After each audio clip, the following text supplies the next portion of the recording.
What is going on, y'all? I'm Nat, and welcome to Tech News. Starting off on our sports section, Baltimore Ravens quarterback Lamar Jackson had a career game on Monday night, helping his team to a huge comeback, 31-25 victory against the Indianapolis Colts.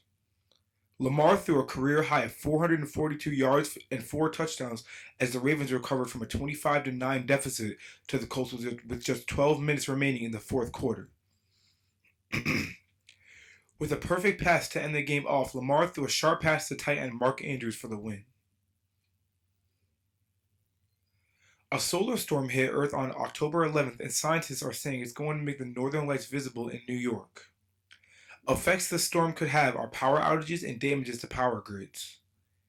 Even though the storm hit yesterday, scientists say the aurora lights can still be lingering in the sky today. Investigative team claims that they have identified the Zodiac Killer. The Zodiac Killer was a serial killer in the mid-1900s, and he is claimed to have killed several people, but police have only confirmed 5. During 1974, the Zodiac had stopped killing and stopped leaving clues for the police.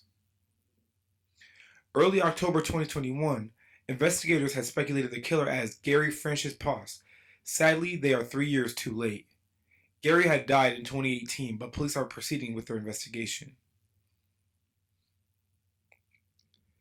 Due to bus issues and bus driver shortages in the Syracuse City School District, the district has resorted to changing the dismissal times of middle and elementary school schedules. This new change has affected 13 schools in the district so far. Although this may be an inconvenience for some, Superintendent of the Syracuse City School District, Jaime Alizea, hopes that this change, of course, enables more drivers to be available for first student and be timelier and more beneficial to Syracuse students. Paul L. Ross, a teen from Syracuse, was arrested and charged with grand larceny, criminal possession of stolen property, and unauthorized use of a motor vehicle in Oneida and Onondaga counties. According to Manly's police, he was arrested 3 times between September 13th and 19th. Stolen IDs, credit cards, wallets, and social security cards were also found inside one of the vehicles which were reportedly stolen from the Lee Center. Death and violence in Syracuse are a problem it has been for a very long time.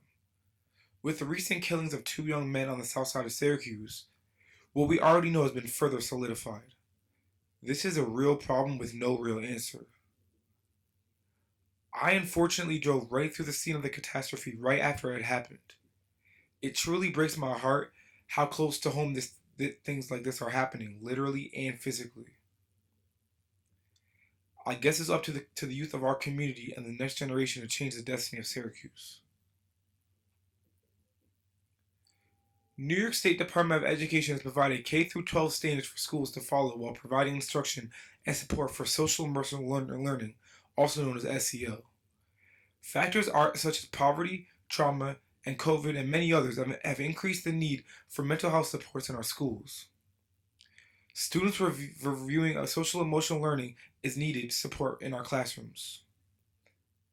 They were asked how they felt about SEL and if 15 minutes was enough time. All ITC students, Sammy, Kenyatta, Lily, and Bryson agree that 15 minutes is not enough time. Sammy said, "Lots of the teachers teaching SEL are not trained in mental health. Lots of the students didn't even know about SEL or even do it at all." Lily said, "No one at school cares about each other and we are losing hope." Will SEL be used to its potential? Is it time for a change in our mental health education? Thomas Ho is an ITC student in his junior year. He has a foreign family history as his parents come from Vietnam. His parents moved to Louisiana in their early adult years. Thomas then moved to Syracuse at the age of 2. His mother is Buddhist and participates in her practices at temple. Thomas has stated in his heritage that has created respect for the dead and have an appreciation for life, which is an appreciation everyone should have.